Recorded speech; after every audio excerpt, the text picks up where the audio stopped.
Media நண்பர்கள் எல்லாருக்கும் என்னோட வணக்கத்தை தெரிவிச்சுக்கிறேன். சீமான் பண்ற எந்த அயோக்கியத்தனத்தை நாங்க வழக்கா கொடுத்தாலும் உடனே அதுக்கு ஒரு இன்ஃப்ளூயன்ஸை யூஸ் பண்ணி உடனே அதை மூடிட வேண்டியது.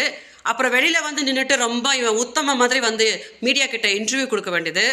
இப்போ என்ஐஏக்கு என்ன என்ன பெரிய எக்ஸ்பிளனேஷனா? என் மீனவ மக்களில் செத்தாங்க, இவன் செத்தான்.